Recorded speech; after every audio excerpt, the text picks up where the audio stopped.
Good morning, students. Today's topic is protein synthesis. Why we need protein in our body? For example, you have heard about a protein called as hemoglobin. Do you know what is the function of hemoglobin in our body? Yes, hemoglobin helps in the transportation of oxygen throughout our body. So, for example, antibodies that are produced during any infection are also made up of proteins. So, proteins play a very crucial role in our life. They help in different metabolic processes and they help different organs to perform their functions. So, that's why protein synthesis is very important. So, today we will see how our body produces protein. So protein synthesis takes place with the help of two steps. First one is transcription and second one is translation. Today's video we will concentrate on transcription. So in the simple meaning of transcription is whatever the information that is present in the DNA will be copied in the form of mRNA. Then this mRNA information will be used to produce particular type of proteins. That process is called translation. So let us see.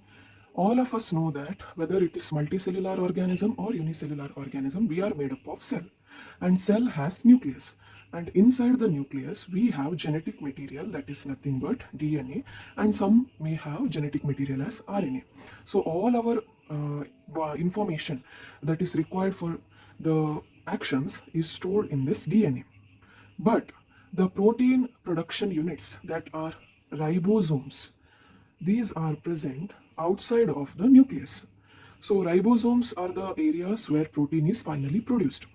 So now what we have to do, we have to take the information from this nucleus and that information has to go to the ribosomes so that we will be able to produce the protein. So all of you know that DNA is a very long double-stranded structure. So we cannot move that whole DNA outside of the nucleus.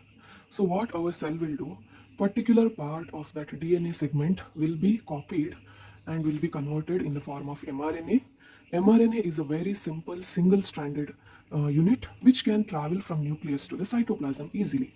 So in the transcription process, what happens is the DNA will be read by an enzyme known as RNA polymerase. RNA polymerase.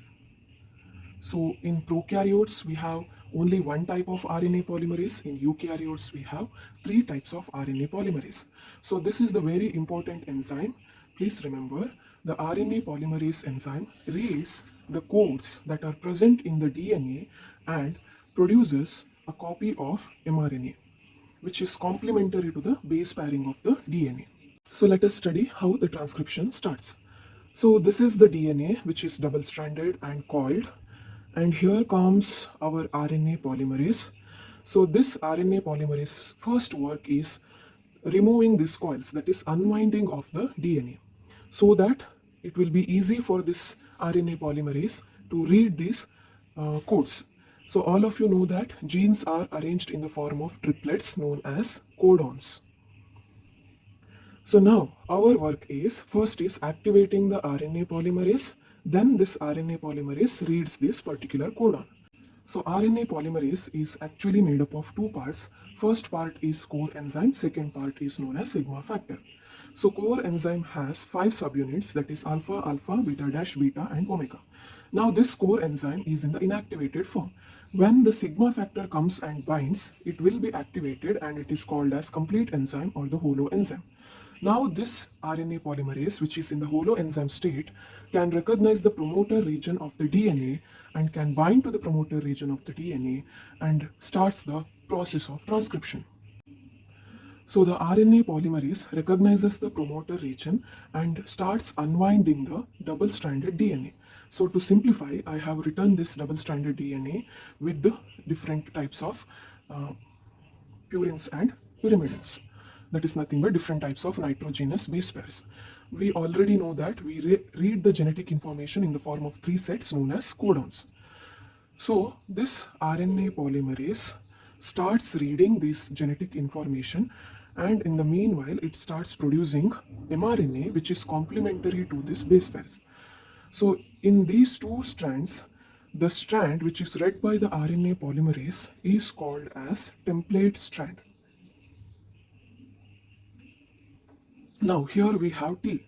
So complementary to T, the nucleotide is A produced or attached and it forms in the RNA. For G, we have complementary C. Then when it comes to A, we know that in RNA we don't have thymine, so instead of T, it is U. So like this, mRNA is produced and the RNA polymerase continues to read till it reaches the terminator codon or terminator region. So usually transcription happens in 3 steps. First is initiation, second is elongation, third one is termination. So in the initiation step, what happens? The unwinding of the DNA strand happens. So the double strand becomes the single strand.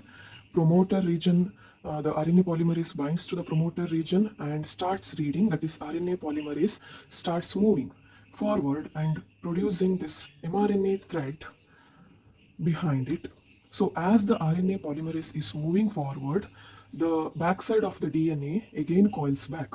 So we can imagine that RNA polymerase is a vehicle which is going in the road. Now the road is nothing but the DNA template strand is the road, and it is picking particular passengers based on the information that is present in the particular bus stands. So we can remember like this: when the terminator codon comes, the work of the RNA polymerase over and it will stop the process of transcription.